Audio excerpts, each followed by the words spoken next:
This episode is part of the transformational podcast Systems in Motion. If you want to learn more about the leverage points, please listen to the opening episode. What is the influence of mass media on the clinging questions of our time? Who is shaping this agenda setting, and how can the state or the public society intervene in the doings of big corporations? This will be the question of this episode, focusing on the example of the Murdoch Royal Commission in Australia. Hi, welcome back. My name's Drew Langford, and I'll be your host for this episode of the Compendium. Today we'll be discussing propaganda, perception, and policy, where we'll take a look at what's happening in the media, more specifically mass media, arguably one of the strongest indirect tools for public policy direction, how this shapes our perceptions and behaviours within society, and the social systems that it inhabits, as well as the outcomes this represents for the shaping and implementation, or lack thereof, of public policy on various issues, be it local, regional, national, or at an international level. Today's topic will focus specifically on the 12 leverage points, as proposed by Donella Meadows of the Academy for Systems Change, in Leverage Points, Places to Intervene in a System, and how a broader topic, propaganda, perception, and policy, can be assessed to identify relevant and suitable leverage points to be utilised in order to enact change and improve functionality within complex systems. Let us begin by defining a few terms. Firstly, propaganda. Whilst generally understood as having negative connotations, or perhaps something associated only with authoritarian or dictatorial regimes, e.g. the National Socialists of Germany, Stalinist Russia and the USSR, Maoist China, the Kim dynasty of North Korea, and so on, or in fiction such as the ironically named Ministry of Truth in Orwell's 1984, or more recently in pop culture's The Hunger Games. In the literal sense of the term, we can accept that propaganda may apply to objectively positive or negative outcomes. For this assessment, however, we will refer to propaganda with regard to its potentially negative or dysfunctional effects on the systems it occupies. While there are various sufficiently acceptable definitions of propaganda available, the following best represents a concise characterization in terms of propaganda as a threat to social systems. Propaganda is a deliberate and systematic attempt to shape perceptions, manipulate cognitions, and direct behaviour to achieve a response that furthers the desired intent of the propagandist. Perception, in terms of propaganda, is used as a mechanism through which the propagandist elicits its desired outcomes according to the internal stakeholders through the careful curation, framing, and repetition of a particular set of ideas or information. Policy. By policy, we are essentially referring to the allocation of resources towards particular goals outlined in law, regulation, procedure, administrative action, incentive, or voluntary practice of governments and other institutions. By combining these three terms, propaganda, the agenda or intent, perception, the action potential or catalyst, and policy, allocation of funds and resources, we can understand the importance and the threat these factors pose to our intricate social systems.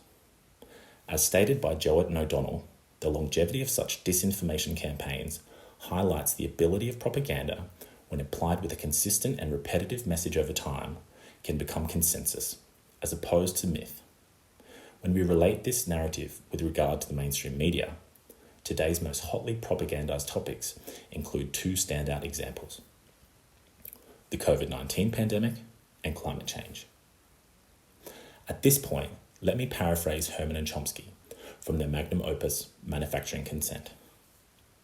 Sharing a symbiotic union between corporate power and ideology, government and the mass media illustrate the most obvious examples of propaganda, which serve a systematic and highly political dichotomization in news coverage based on serviceability to important domestic power interests.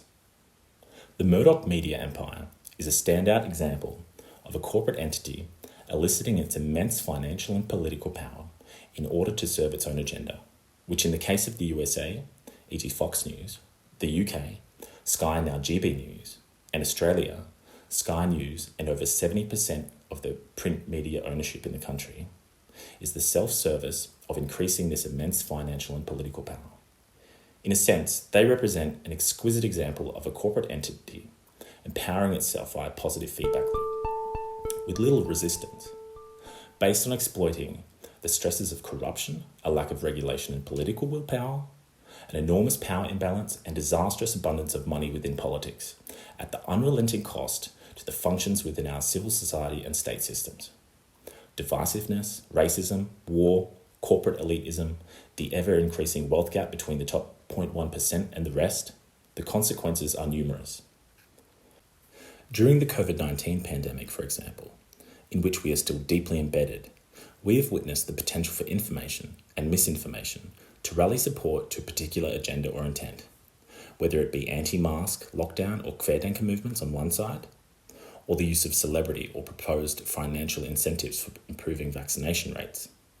The forms of communication which rally support are susceptible to causing dissonance and functionality problems in the system, and us.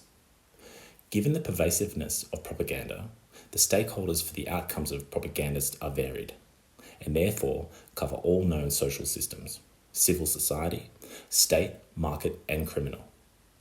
As such, the remedy and leverage points are broad and varied. As put by Malcolm Turnbull, the former Liberal Party Prime Minister of Australia, the reality is News Corp and Murdoch have done enormous damage to Western democracy, and in particular to the United States and Australia, and in particular on global warming. Put in terms of emitters, these two countries per capita represent the highest polluters in the developed world.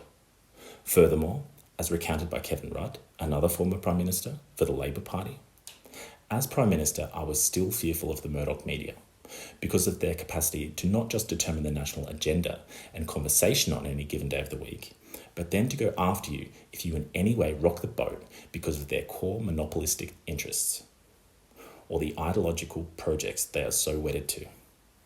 Although less than 20 years ago, this represents the effective capacity for an institution to affect a socio-political landscape of an entire nation on the whims of their ideological interests. The latter of these two former head of state is also the driving force of what is called the Murdoch Royal Commission, a proposed royal inquest into the monopolistic behaviour of the Murdoch media and their insidious influence on Australian politics and the Australian people. The government-run petition received more than 500,000 signatories and is the largest ever Australian federal petition to be listed on the federal government's website. The aim of this inquest is to limit the ability of the Murdoch press to hold a monopoly over the Australian press and therefore reduce their ability to dictate the agenda of news and hold the Australian government and its citizens to ransom. Digging a little further into how these concepts relate to our theoretical lens, the 12 leverage points, from leverage points, places to intervene in a system. Let's try to assess where we can perhaps best find solutions for improving the functionality within propaganda, its created perception and how it translates to policy as a threat to social systems. The above case study of the Murdoch Royal Commission represents an ideal example of stakeholders attempting to shift the paradigm of the system. By rallying monumental public support, there is a concerted effort to identify and effect a positive change on the negative consequences to which the propaganda machine is responsible. In effect, this would also represent an effort to install a negative feedback loop upon the outcomes of the corporate nature of the Murdoch press itself. The unlimited, relentless, capitalist virtue of unending growth and domination. As discussed by Meadows, this may be one of the hardest leverage points to shift, sheerly due to the chronic generational and cultural effects of the constant bombardment of information from one source. So what else can we leverage in order to reduce or minimise the detrimental effects of propaganda and its outcomes on functionality of social systems? Support your local or independent media sources. While many rely on subscriptions via Patreon or donations, their presentation of views, which are arguably more closely aligned to those affected by the propaganda we experience every day, is an important counter-narrative. The ability of these media sources to present new, unseen, or reframed information is an important vehicle to restructure the flow of information. Online platforms are to an extent a form of this restructuring. This is evident once again in a recent case brought against tech giants Google and Facebook by none other than, yep, you guessed it, the Australian branch of Murdoch's News Corp empire. The deal follows a proposal from the Australian government to force Google and Facebook to enter arbitration with Australian media companies, forcing them to pay for not only excerpts of news articles, but also simple links to news websites. This will likely, however, only increase the market share and profitability of News Corp. Perhaps an unintentional, but failed attempt of a negative feedback loop upon News Corp itself, but nonetheless an example of what may be leveraged. The systematic battle between function and dysfunction, based on an increasingly intricate and complicated way of interactions and forces, means that the enactment of change on the negative consequences of propaganda, perception and policy will not be easy, but they are achievable. On behalf of myself, our studious researchers, contributors, editors, I'd like to say thank you for tuning in. My name's Drew Langford, and this has been Propaganda, Perception and Policy, a reflection on the 12 leverage points as presented by Donella Meadows in Leverage Points, Places to Intervene in a System.